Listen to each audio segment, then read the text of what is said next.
안녕하세요. 돈 되는 부동산 장소희 소장입니다. 오늘은 저희 항상 일을 도와주시는 염영규 건축사님 모시고 얘기를 나눠보겠습니다. 안녕하세요. 네, 안녕하십니까. 오늘 저희 사무실에 오신 이유가 이렇게 저희가 이번에 전포동에 주택을 하나 제 손님한테 연결했습니다. 그리고 는데 이제 집을 지어야 되는데 너무 궁금한 게 많다고 하셔서 건축사님 오셔가지고 이제 집을 어떻게 짓고 뭐 어떤 식으로 준비하면 되는지에 대해서 말씀을 해주시려고 상담하러 오셨어요. 주말인데 모셔서 죄송합니다. 혹시 뭐 집 지을 때 궁금하신 내용, 이제 땅을 사셨잖아요. 좀 궁금했던 내용 있으면 좀 물어봐 주세요. 저보다는 더 질문이 많으실 것 같아요. 일반적으로 내 집이 땅에서 얼만큼 지을 수 있는지 하고, 그다음에 건축비가 얼마 되는지 이제 그런 게 좀 궁금합니다. 일반적으로 제일 많이 물어보죠. 그렇죠. 예. 보통 저희가 이제 지을 수 있는 범위를 알기 위해서는 토지 이용 계획 확인원이라는 게 있습니다. 그거는 뭐 구청에서 발급받을 수도 있으시고 인터넷으로 열람도 가능하시고, 그래서 거기에 보면 도시에, 저희가 이제 부산이니까 도시 지역이고 그 안에 보면 지역 지구라는 게 있거든요. 뭐 상업 지역이라든지 주거 지역이라든지, 그럼 여기에 따라서 건폐율, 용적률, 지을 수 있는 이런 것들이 다 제한되어 있습니다. 일단 자기 땅이 어디 지역에서 해당이 되는지 먼저 파악을 하시고, 거기에 건폐율, 용적률 확인하셔가지고 지을 수 있는 면적을 확인하시면 됩니다. 그러니까 건폐율, 용적이랑 건폐율이 이렇게 땅 면적을 이야기하고 용적률이 높이를 얘기하는 거죠, 한마디로. 그러니까 면적. 그 건폐율이라고 하는 것은 대지 면적에 지을 수 있는 이분 땅 상업. 그러니까 상업 지역인데 어쨌든 바닥 면적에 지을 수 있는 비율을 나타내는 거고, 용적률은 이 바닥 면적에 대한 전체 인면의 부피를 이야기를 하는 거거든요. 그래서 상업 지역이라고 하면 부산 같은 경우에는 상업 지역이 다 방화 지구에 또 들어가요. 그러니까 상업 지역 방화 지구일 경우에는 건폐율이 80%까지 가능하고 용적률은 1000%까지 가능합니다. 이거는 건축법이 아니고 도시계획법에 보면 그런 자세한 사항들이 나와 있거든요. 그리고 부산 같은 경우에는 부산시 도시계획 조례를 보시면 건폐율, 용적률, 그리고 각 지역 지구에서 할 수 있는 용도까지 다 나와 있습니다. 그러면 그거는 확인해야 되겠네요. 네네, 그거는 그때 확인하셔가지고 하시는 게 좋습니다. 예. 일반적으로 집을 우리가 지을 때 좀 궁금한 게 도대체 예산이 얼마나 들까 이런 부분들에 대한 좀 컨셉트. 그러니까 이제 집 지을 준비를 할 때 보니까 네네. 돈도 많이, 사람들이 제일 중요한 게 그렇죠. 이제 예. 땅을 예. 비싼 돈을 좀 샀는데 네. 이제 네. 건축까지 생각을 하시니까 이제 그 전체 비용도 생각하시는데, 그것도 얘기해주면 전체 건축할 때 어떤 식으로 준비해야 될지도 네네. 말씀을 좀 해주세요. 아무것도 모르니까. 그렇죠. 예. 근데 건축이라고 해서 제가 보기에는 뭐 별 다른 거는 없고, 일반적으로 저희가 뭐 차를 예를 든다면 차도 종류가 많이 있습니다. 그죠? 소형차도 있고 중형차도 있고 대형차도 있고, 그런 것처럼 집도 면적에 따라서 지을 수 있는 게 있지만은 고급스럽게 지을 수도 있을 거고 그냥 평범하게 지을 수도 있을 거고, 그 건물의 마감 재료 같은 경우에도 비싼 자재가 있고 저렴한 자재가 있습니다. 그게 쓰는 거에 따라서 뭐 금액이 많이 왔다 갔다 할 수 있어요. 근데 이게 면적이 작으면 작을수록 변경의 폭이 커지고, 면적이 좀 크면 조금 더 이게 뭐 덜 할 수는 있는데, 어쨌든 그런 거에 따라서 다 틀려지기 때문에 딱히 그냥 일반적으로 사람들 이야기하시는 거는 뭐 평당 얼마 이런 개념으로 이야기하는데, 그거는 그냥 기본 사항만 이야기하시는 거라고 생각을 하시면 돼요. 그래서 예를 들어서 평당 뭐 상가 건물 같은 경우에는 뭐 400만 원 정도 지을 수 있다 하면 얘기하죠. 그게 이제 기본적인 거고, 거기에서 내가 전면에 나는 조금 더 고급스러운 자재를 사용하고 싶다 하면 건축 비용이 좀 올라가겠죠. 구조에 따라서 틀리겠지만은 뭐 반듯한 모양으로 되어 있으면 조금 비용을 저렴하게 지을 수가 있고, 또 뭐 이렇게 좀 난이도가 올라간 뭐 곡면이라든지 뭐 커튼홀이라든지 이런 게 많이 들어가면 또 비용이 증가할 수도 있는데, 물론 평당 얼마 개념으로 해서 계획을 잡으시는 것도 좋지만은 실질적으로 설계를 해보고 거기에 맞게끔 정확하게 견적을 받아보시고 하는 게 제일 정확하다고 보시면 됩니다. 그럼 일단 저희가 건축사님 만나면 먼저 설계 요청을 해서 설계 그 안을 보고서 이제 정하는 거네요. 그렇죠. 본인이, 그러니까 이제 우리가 건물을 지으려고 하는 땅이 있을 거고, 다음 그 땅을 가지고 의뢰를 하지 않습니까? 그럼 이 땅에 무엇을 지을 것인지, 주택을 지으실 건지, 뭐 상업용 건물을 지으실 건지, 아니면 무슨 아파트를 지을 것인지, 이런 것들을 먼저 상의를 해요. 그러면 예를 들어서 상가용 건물을 지으실 것 같으면 상가도 1층부터 상가를 지을 수도 있을 거고, 1층은 뭐 주차장을 넣고 일부 상가를 넣는다든지, 층수는 뭐 몇 층짜리 건물을 지을 건데 5층짜리를 지을 건데 뭐 엘리베이터를 넣을 건지 말 건지 그치. 뭐 이런 것들을 계속 저희랑 설계를 하면서 상담을 하는 거죠. 그래서 어느 정도 안을 도출해야 되는 거고 그 도출을 하고 난 뒤에 뭐 마감 재료라든지 뭐 형태라든지 우리는 뭐 화장실이 2개 있었으면 좋겠어요. 뭐 남자 여자 구분했으면 좋겠어요. 뭐 이런 것들을 다 적용을 할 수가 있거든요. 그러면 그런 걸 적용하는 거에 따라서도 금액이 왔다 갔다 해요. 그럼 예. 제일 중요한 게 설계라는 거네요. 건축사님 봤을 때. 그렇죠. 예. 설계를 뭐 신경 써서 잘 하느냐 못 하느냐에 따라서도 나중에 시공비가 또 절감이 될 수도 있고 늘어날 수도 있거든요. 그러면 설계하는데 비용은 참 얼마나 듭니까? 제가 얼마 전에 보니까 네. 철거비 견적 같은 것도 들어가서 좀 알긴 알겠는데 이제 설계비는 얼마 정도 드나요? 면적에 따라 틀립니다. 그리고 저희 뭐 협회에서 한번 금액을 이걸 정하려고 했는데 이걸 정하려고 하니까 또 어디에서 뭐 이게 뭡니까 이게 뭐 단합회의라는 뭐 이런 게 있어가지고 그런 거는 이제 안 되고 물론 이제 건 바이 건으로 다 틀리겠지만은 일단 기본적으로 면적이 작으면 뭐 평당 얼마라고 말씀드리기는 힘들어요. 그러니까 예를 들어서 뭐 평수가 뭐 한 100평 이하짜리 건물은 건당으로 가야 되는 게 맞는 거고 그렇죠.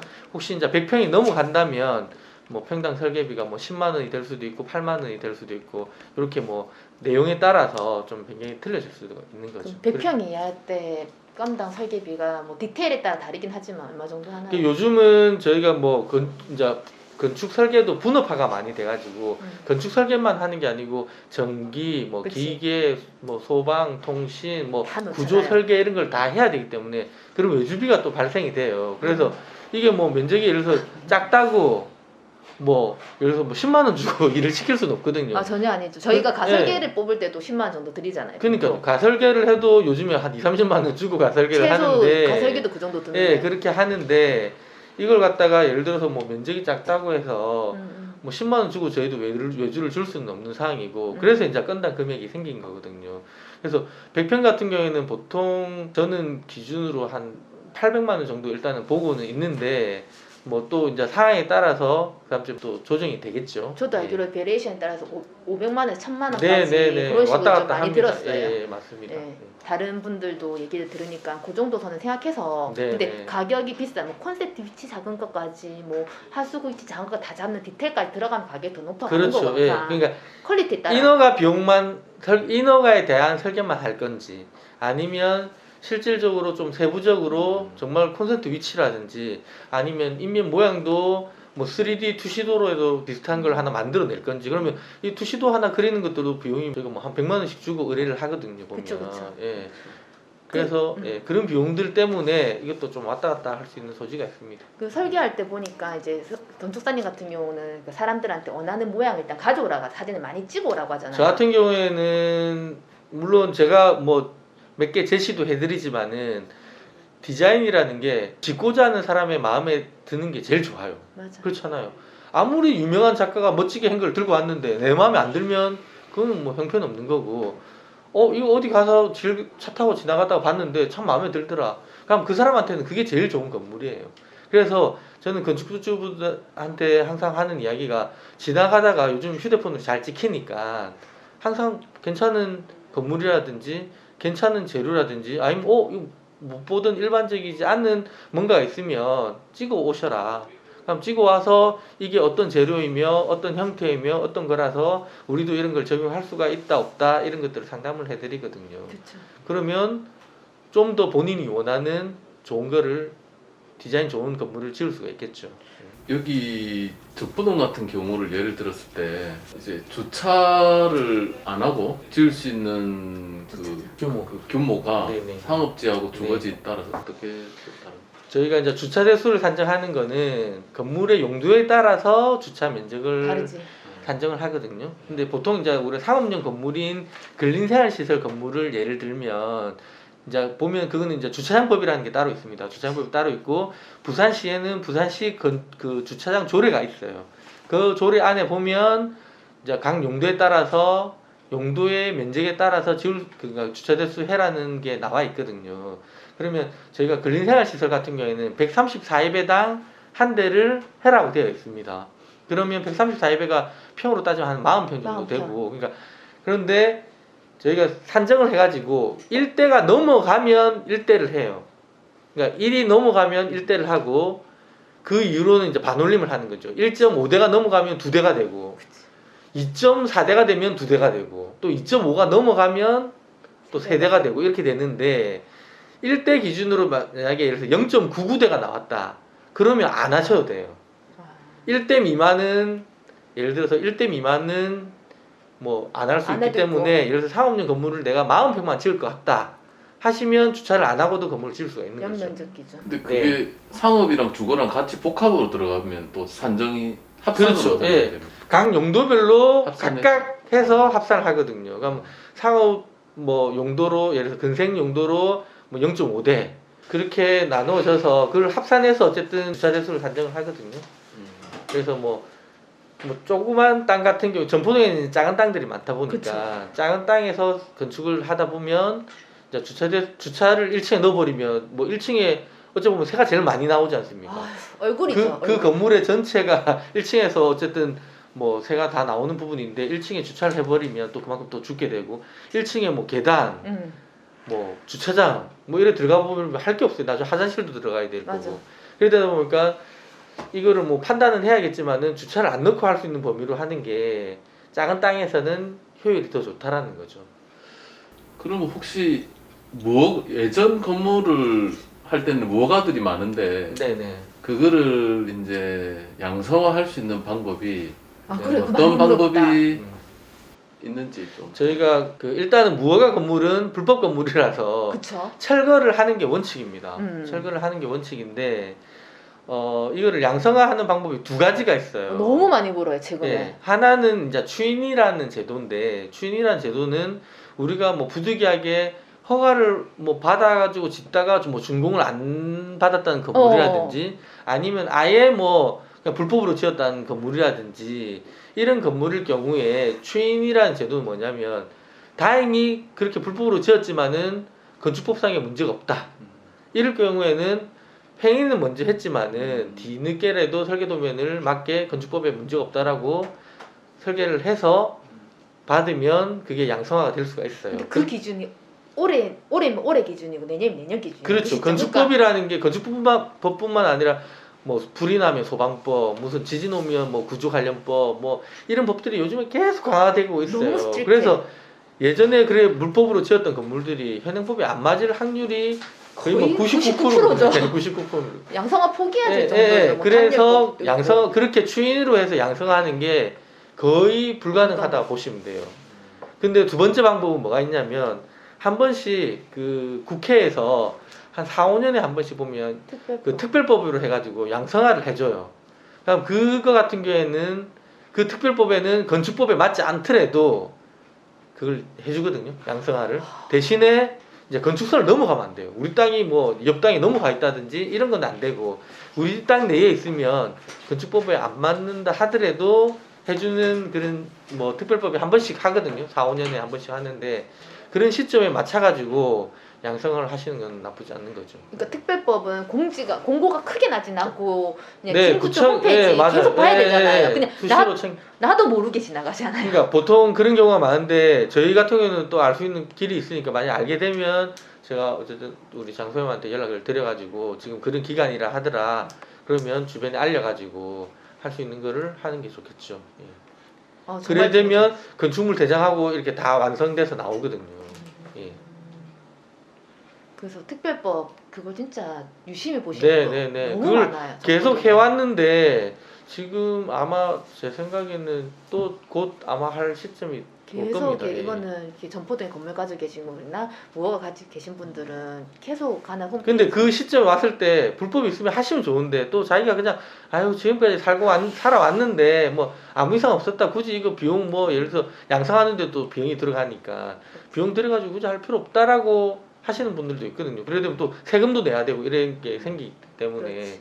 그래서 이제 그래도 저는 이제 건축사로서 추천해 주는 게 나중에 또 어찌 될지 모르니 양성화를 할 수 있을 때 해놓는 게 좋은 것 같습니다. 네, 저도 그렇게 생각합니다. 네. 그럼 일단 설계가 이렇게 다시 건축으로 들어갔을 때 설계를 정말 믿을 수 있고 잘하시는 건축사님께 의논해서 하시고 또 건축사님 같은 경우는 또 철거부터 시작해가지고 올 논스톱 서비스를 또 해주시잖아요. 네네네.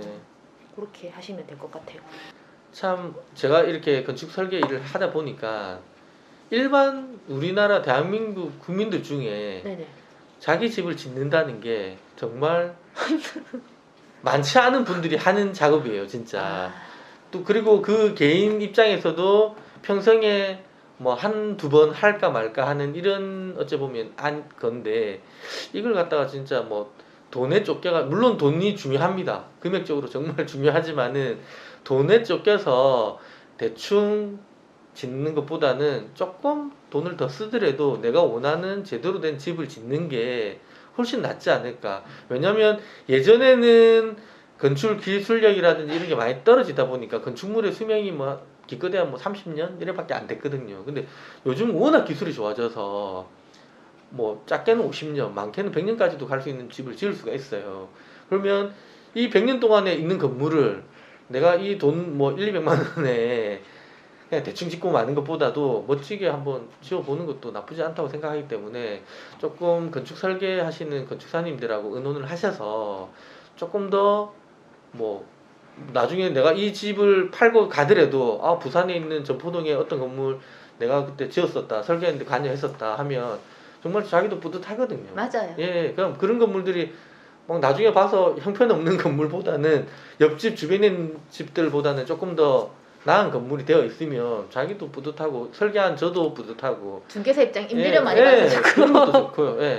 솔직히 비용도 건물 모양이 조금 더 좋으면 임대비도 조금 더 받을 수 있어요. 맞습니다. 그죠? 예. 그 건설한 만큼 공사에 투입된 만큼 보증도 높이고 임차료도 받을 수 있기 때문에 네. 초기 자본 같은 경우 좀 건축할 때 들긴 하지만 또 은행 가면 페이퍼 대출 받을 수 있잖아요. 네, 네, 네. 그런 거 이제 건축 자금 대출 받을 수 있으냐 그런 것도 한번 은행 가셔서 상담해 보시면 좋을 것 같아요. 네. 그래서 인생에 뭐 몇 번 없는 이런 시점이 왔을 때 조금 더 신경 써서 조금 더 시간과 자금을 투자하셔가지고 조금 더 잘 짓는 게 좋지 않을까.